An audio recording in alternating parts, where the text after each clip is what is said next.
Hello everyone, this is MCon, bringing you back another episode of our Dragon Age 2 Let's Play. We're out here in Kirkwall, and we've just recruited Varric, however you want to say it. And, yeah, we are out to make our fortune. So Varric's brother is going on an expedition into the Deep Roads, where we've been assured we can find much treasure, loot, and all the other kind of fortune-making things. Thing is, we need 50 sovereigns in order to buy in as partners. So we're going to be spending a couple of days, I imagine, trying to find some odd jobs to make that money. Hello. Okay. Wow, these things are actually really cheap, only costing a few silvers. Imported Antivan Blade. That's two-handed greatsword, though. Ferelden greatsword. Landsman's cudgel. Nope. Ferelden longsword. Nope. Ooh, I've got a smuggled Ferelden blade now. That's kind of cool.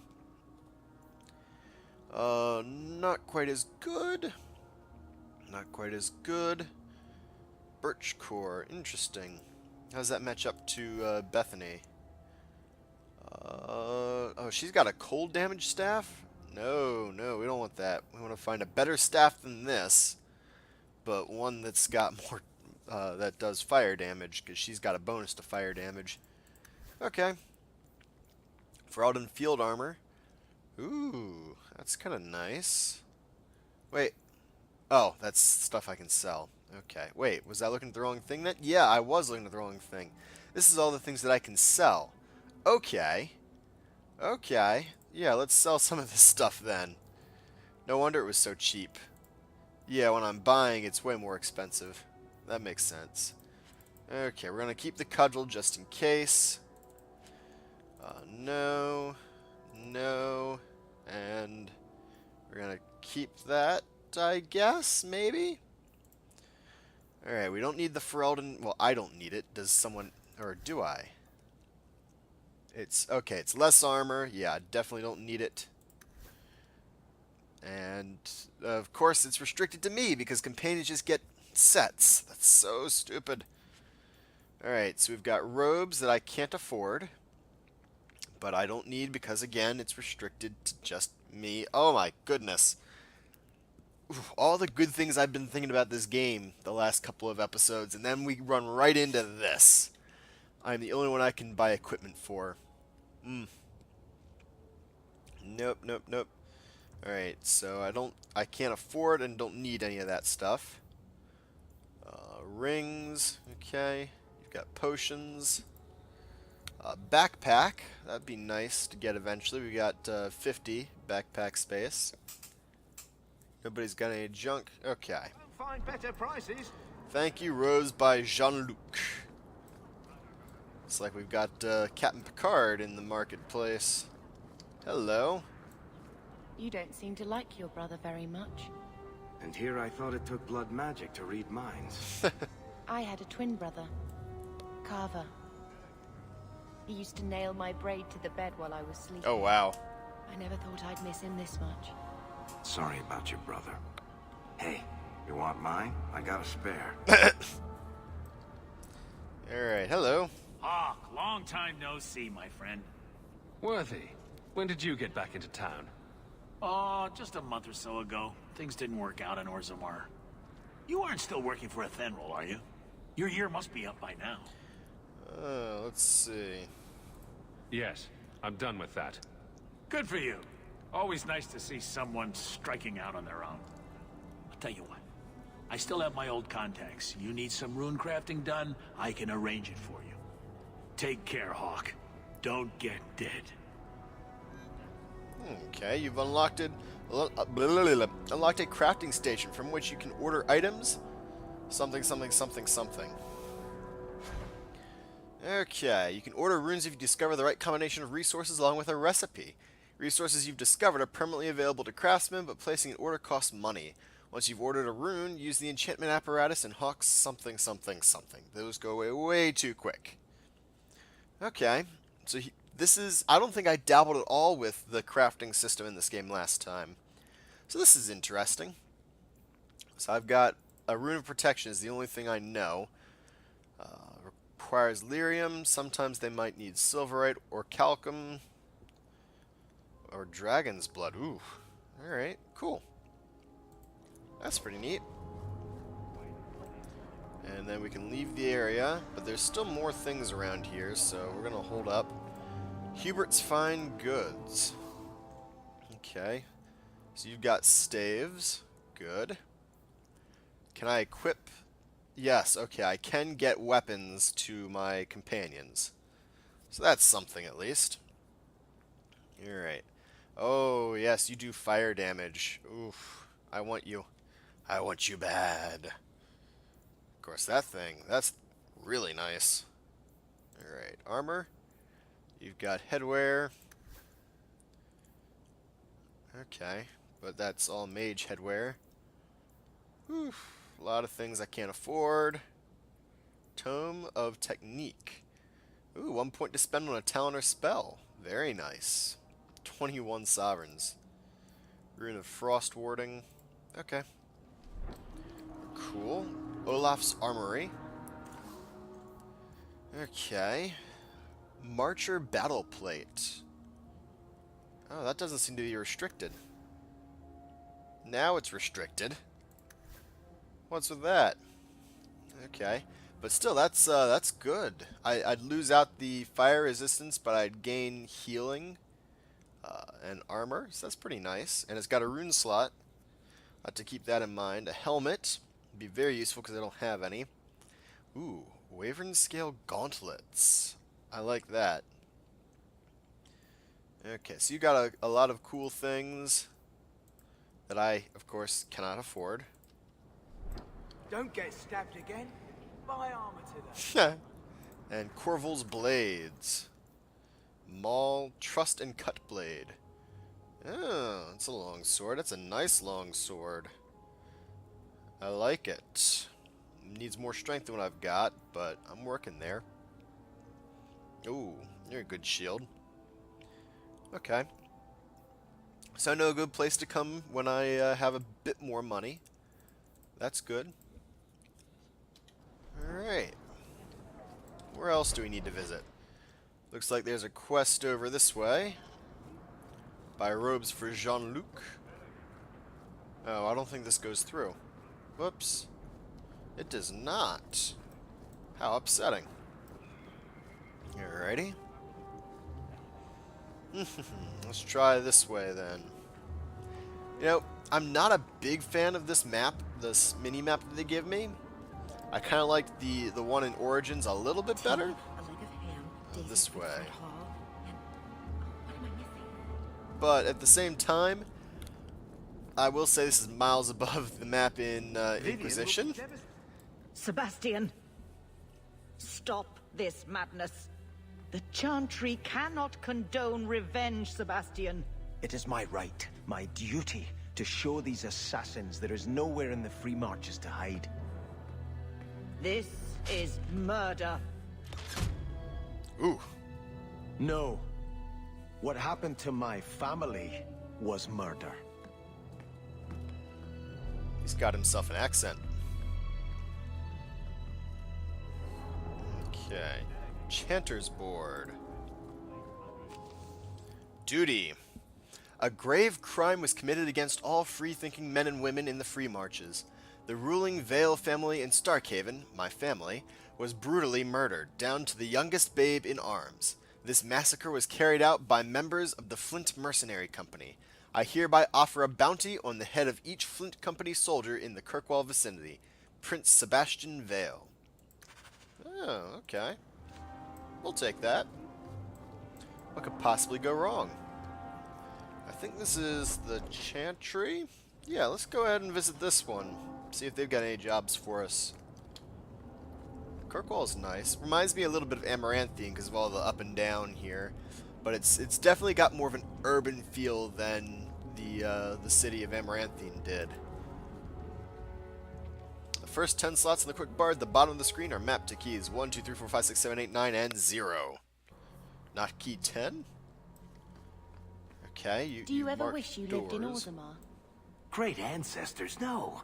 You know what Orzammar is?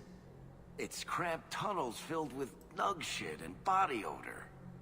And every person there thinks he's better than you because his great-great-great-grandfather made a water clock or something. But they're your people. Don't you even wonder what it would be like? I have a good imagination. Why would I waste it on that? Fair enough. Anything interesting through the doors? They won't let me up. Why mark out a door if it's useless to go in? Oh, here we go. The Commandments of the Maker. These truths the Maker has revealed to me. As there is but one world, one life, one death, there is but one God, and He is our Maker. They are sinners who have given their love to false gods. Magic exists to serve man, and never to rule over him. Foul and corrupt are they who have taken his gift, and turned it against his children. They shall be named Maleficar, accursed ones. They shall find no rest in this world or beyond. All men are the work of our Maker's hands, from the lowest slaves to the highest kings. Those who bring harm without provocation to the least of his children are hated and accursed by the Maker. Those who bear false witness and work to deceive others know this: there is but one truth. All things are known to our Maker, and He shall judge their lives. All things in this world are finite. What one man gains, another has lost. Those who steal from their brothers and sisters do harm to their livelihood and to their peace of mind. Our Maker sees this with a heavy heart. Transfigurations 1, 1 through 5. Alright. Let's see. Yep, and can't go up. Okay. That's cool. Oh, sorry. I didn't see you there. Sister Alima told me I should keep my head up more often. Yes, you should, bumping into me like that. Ravine is a good boy. Please give me the strength to find him. Andraste, Bride of the Maker. There was once a tiny fishing village on the waking sea that was set upon by the Tevinter Imperium, which enslaved the villagers to be sold on the markets of Minrathos, leaving behind only the old and the infirm. One of the captives was the child Andraste. She was raised in slavery in a foreign land. She escaped, then made the long and treacherous journey back to her homeland alone. She rose from nothing to be the wife of an Alamari warlord. Each day she sang to the gods, asking them to help her people who remained as slaves in Tevinter. The false gods of the mountains and the winds did not answer her, but the true God did. The Maker spoke. He showed her all the works of his hands, the Fade, the world, and all the creatures therein. He showed her how many men had forgotten him, lavishing devotion upon mute idols and demons, and how he had left them to their fate. But her voice had reached him, and so captivated him that he offered her a place at his side, that she might rule all of creation. But Andraste would not forsake her people. She begged the Maker to return, to save his children from the cruelty of the Imperium. Reluctantly, the Maker agreed to give man another chance. Andraste went back to her husband Mafarath, and told him that the Maker had revealed to her. Together they rallied the Alamari and marched forth against the mage lords of the Imperium, and the Maker was with them. The Maker's sword was creation itself, fire and flood, famine and earthquake. Everywhere they went, Andraste sang to the people of the Maker, and they heard her. The ranks of Andraste's followers grew until they were a vast tide, washing over the Imperium. And when Mafarath saw that the people loved Andraste and not him, a worm grew within his heart, gnawing upon it. At last, the armies of Andraste and Mafarath stood before the very gates of Minrathos, but Andraste was not with them, for Mafarath had schemed in secret to hand Andraste over to the Tevinter. For this, the Archon would give Mafarath all the lands to the south of the Waking Sea. And so, before all the armies of the Alamari and the Tevinter, Andraste was tied to a stake and burned, while her earthly husband turned his armies aside and did nothing, for his heart had been devoured. But as he watched the pyre, the Archon softened. He took pity on Andraste and drew his sword and granted her the mercy of a quick death. The Maker wept for his beloved, cursed Mafarath, cursed mankind for their betrayal, and turned once again from creation, taking only Andraste with him. And Our Lady sits still at his side, where she urges him to take pity on his children. For the Sermons of Justinia II. Okay. How about up here? Hello.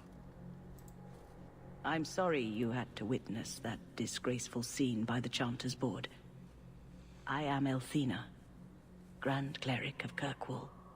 Sebastian's normally a good lad, but he's had a terrible shock. Really now? Sebastian? Was that his name? Sebastian Vale.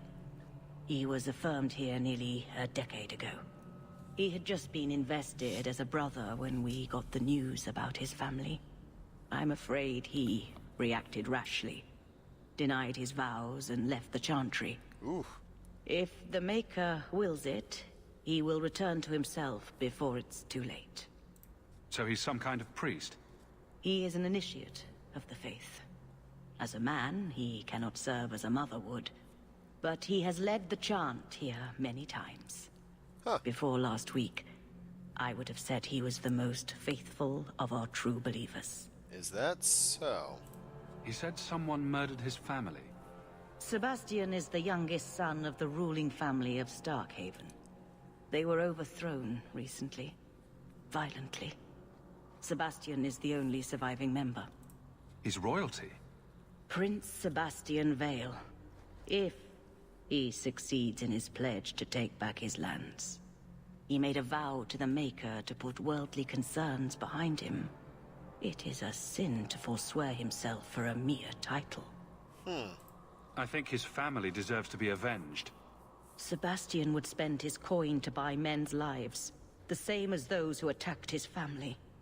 No matter how justified he feels, that is murder. And when he returns, I will tell him so again. Okay. Sebastian Vale. Sebastian Vale is the only surviving son of the ruling family of Starkhaven, which was murdered in a violent coup d'etat.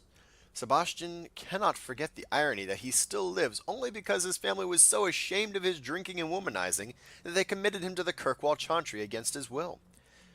After initially rejecting a priest's lifestyle, Sebastian was more surprised than anyone when he realized that his show of faith had turned real. Since then, his belief in the Maker and his plan for Thedas have been unshakable. Embracing his new role, Sebastian took vows of poverty and chastity to become a sworn brother for the Chantry, until word of his family's deaths forced him to take up worldly concerns once again.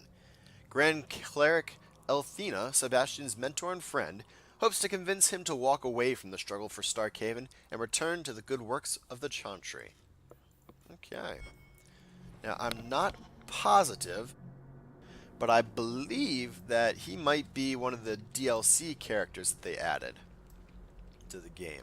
And the last time I went through, that's a nice statue. Last time I went through this game, I did not have any of the DLC. The Maker. There was no word for heaven or for earth, for sea or sky. All that existed was silence. And the voice of the Maker rang out, the first word, and his word became all that might be. Dream and idea, hope and fear, endless possibilities. And from it made his firstborn, and he said to them, In my image I forge you, to you I give dominion over all that exists. By your will may all things be done.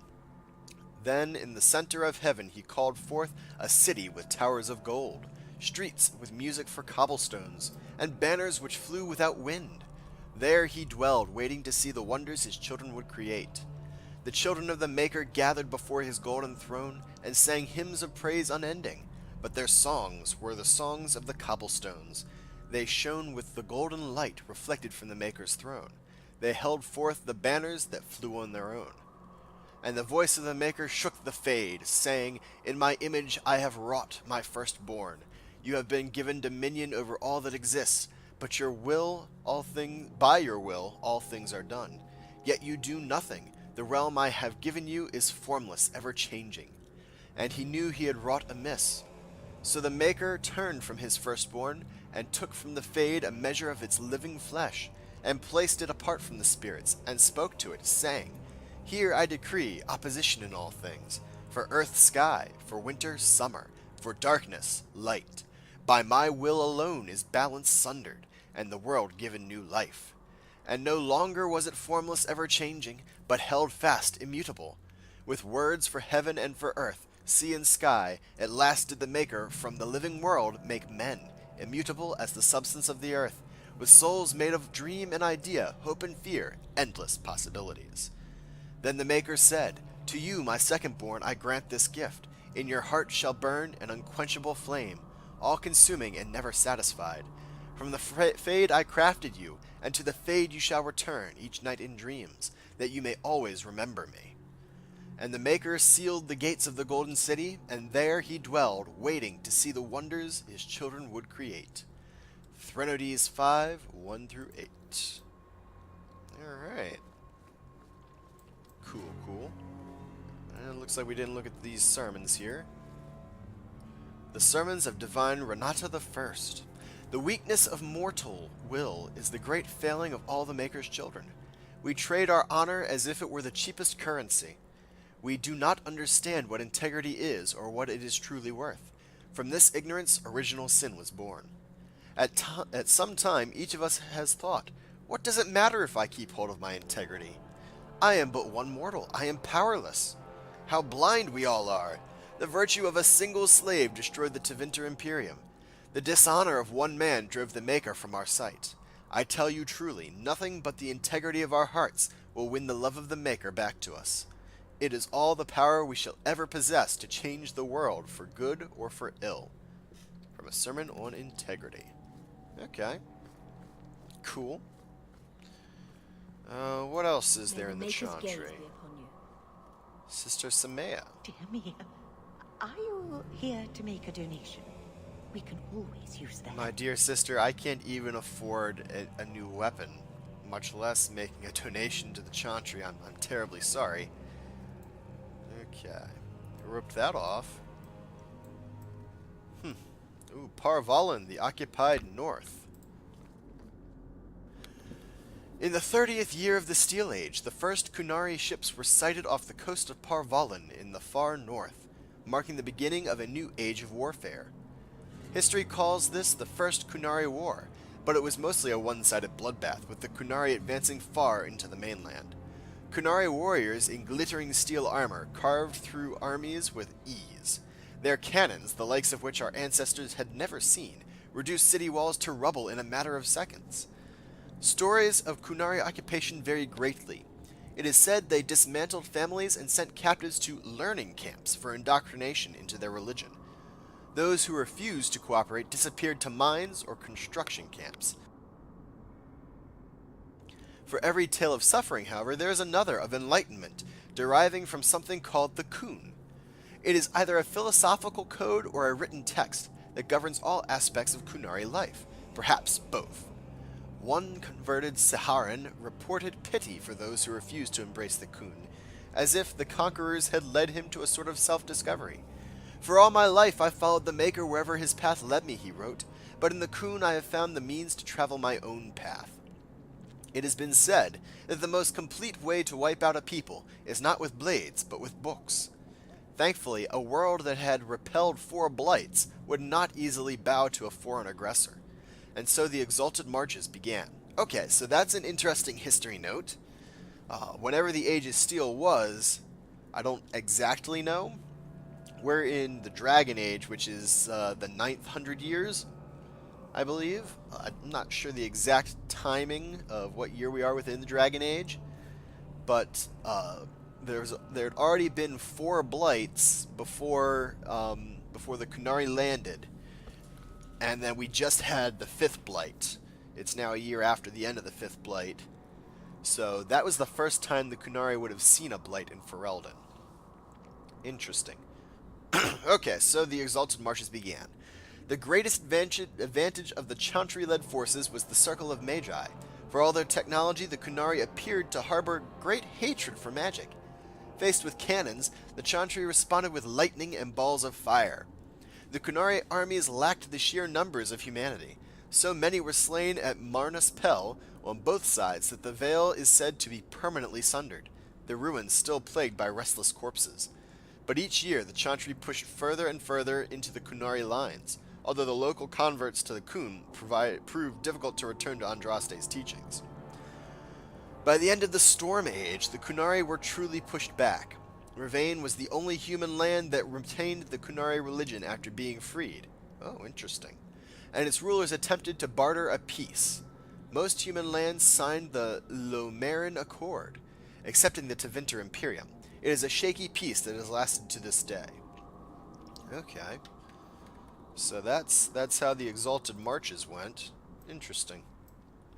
Well, cool. Alright, guys. This is about all the time that we've got, though, for our episode today. So thank you all very much for coming along with me. And until next time, bye all.